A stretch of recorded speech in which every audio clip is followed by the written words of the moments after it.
Summer's almost over and it's time for me to get this Ultra Classic done.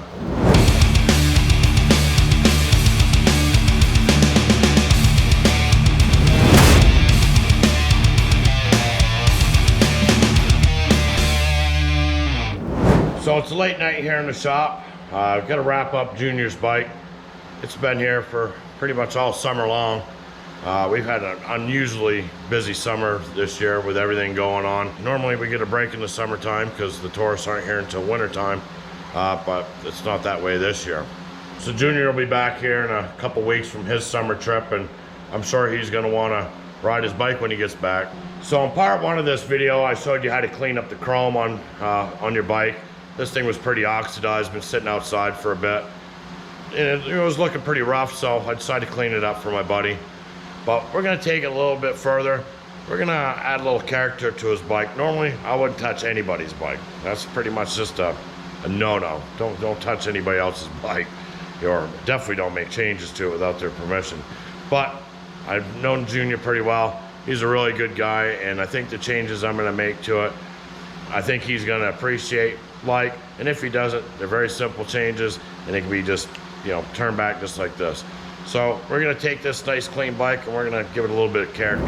So when Junior brought his bike in here, it was missing the antenna on this side, and this side it had the antenna, but it was in pretty rough shape. It was all crumbling and falling to pieces. So I'm gonna go out, change those out real quick. So I ended up getting these shorty antennas off Amazon. They were really cheap. I think they were only like 12 bucks, maybe 14 bucks, something like that. But there is a problem with them. The stud where the antenna mounts is a little bit longer than the threads on the antenna itself. So I had to make some slight modifications. Well, not really a modification, but I had to improvise to make these fit. But what these are, you can see that, is the little spacers you get when you hang a big screen TV or do the wall mount for your TV. So these little spacers, and they're almost the perfect diameter for it. They're a little bit more narrow, but they do tend to work. Since the gap was so small, I had to take a Dremel and cut them down to size so they'll you know, fit in there and look okay.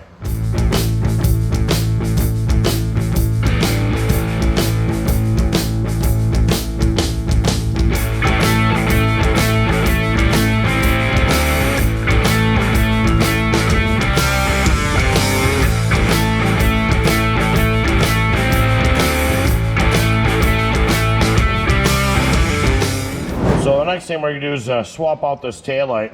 I still got this Hogworks LED light that I did when I did my Hogworks versus Drag Specialties review. Although I did like this light much better than the Drag Specialties, it just didn't look right. You know, it's got that kind of a sloped angle, but I think it's gonna look perfect with the angle of the bags on Junior's bike, and I think it's gonna add a really nice touch to it. So to install this taillight, it's real simple. It's just 2 screws. Take off the lens, not a big deal.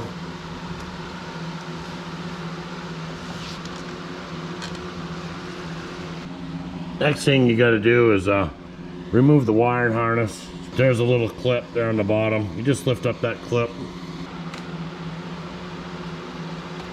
Simple, comes out just like that. Just push the little button on there and out it comes. Plug in your harness. Put your wires back in there. Just screw it in.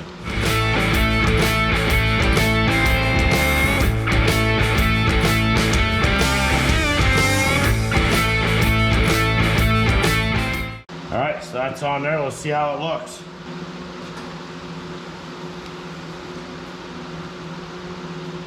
Looks pretty good to me.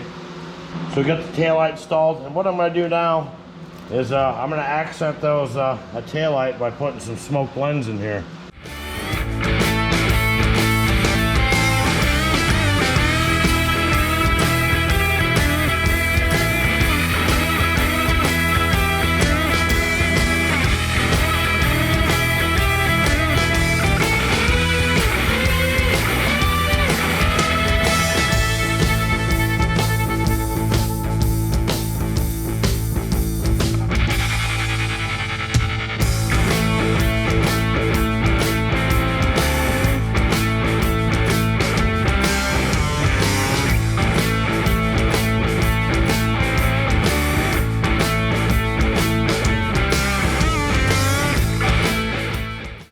And now on to the front ones.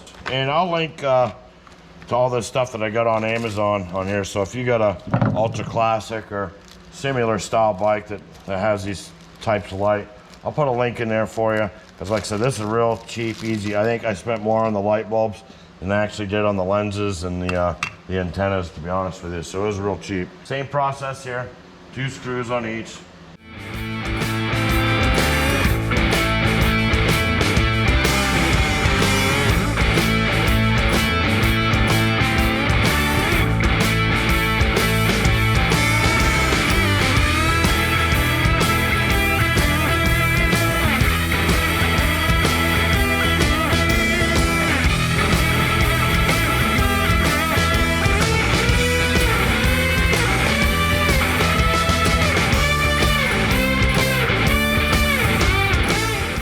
That's it. That's a done deal for as far as that stuff goes. Let's see how they look. Looks pretty good there. They blink and they flash. There.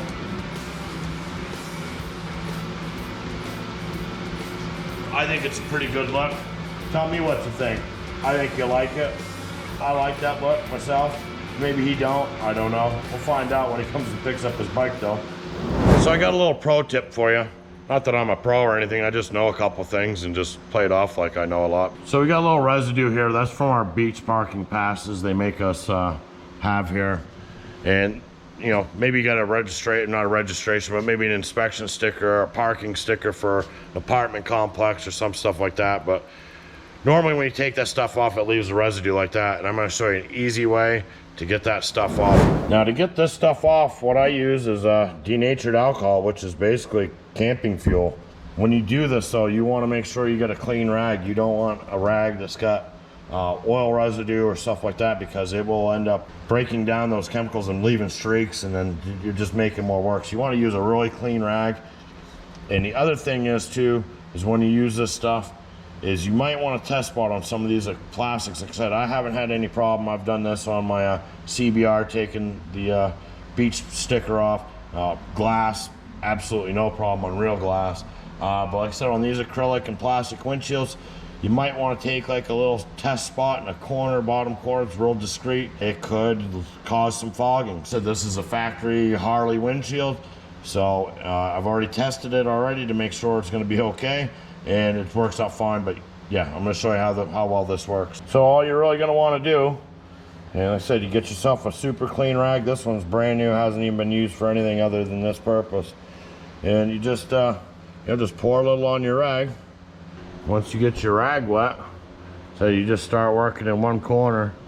And I don't know how well you're going to see this, but it instantly starts breaking that stuff down like nothing. Breaks that stuff down pretty easy. I mean, it's going to take a little bit of time. It's not like it's magic and instant, but it's pretty close. I mean, I've seen people use like Goo Gone, and you know, a lot of people try to say, oh, use WD-40, but I've seen WD-40 do some horrible stuff to paint. I mean, I actually had that problem on my camper. There was an old, I don't know what kind of New Orleans Saints football sticker on there, and I took it off and I sprayed a little WD-40 on it, and it made an awful mess. You know, stained the paint on there, you know, because you never know what kind of chemicals. But so this is just denatured alcohol. You know, wipe it off and boom, look at that. That stuff is gone. No smearing. And what'd that take? About probably less than a minute, maybe a minute. There's nothing there. I mean, you can give it another rub down if you want, but it's clean. Residue's gone. Wipe it down, you know, maybe clean your windshield with another rag, but that's it.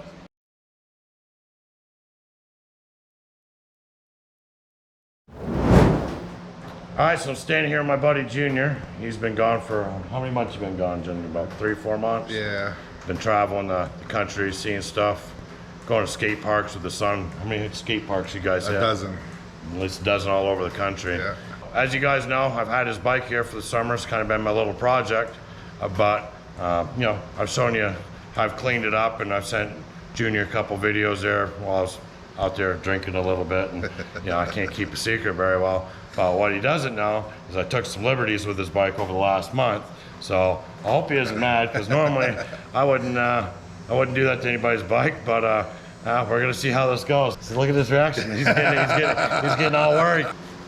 These lights? Yeah, it gets the line. Sweet. Yeah, and you got more in the back too. Oh wow, smoked out. Nice. Smoked out LED, man. Killer. Look good? Hell yeah, dude. Yeah, like I said, normally I wouldn't normally touch anybody's bikes, but you know, like I said, it needed some improvements. These antennas were shot, man. I mean, literally, if the one fell apart in my hand as I was unscrewing it, and I lost it. But And all this was all this stuff was all just rusted. And I mean, we did the best. Like I said, when I was doing it this summer, you know, you're not going to get everything 100%, but you know, put in a little effort and a little elbow grease, man, will go a long ways, you know. And you were gonna sell it, right, before you went up north, because you didn't really had a place to keep it, right? Yeah. Something like that. Yeah. So he was literally gonna sell his bike because he didn't have a place to keep it, because he felt bad for it, and I don't blame him. I felt bad for it. That's why I cleaned it for him. But like I said, we've been buddies for a while, and you know, and this is what buddies do for each other. We help each other out, you know, when they need it, because it'd have been a shame to see him sell the bike just because he didn't have a place to keep it, and you know, and I know he appreciates it, and it makes me feel good doing it. And you know, that's what buddies do, man. Buddies can, you know, can be more like your family than your own family sometimes. So keep that in mind, and you can pick your friends, can't pick your family. So, but anyway, so here's Junior's bike, and you know, we're getting ready to set up for Halloween party here. I don't know how well you can see this, but we're getting ready. You guys might have seen that coffin propped up in the corner. We're getting ready to party. Junior decided he's gonna, you know, agree to play some music for us, because he's a good musician too. So we're gonna get ready, set that stuff up, and you guys take it easy. See you next time.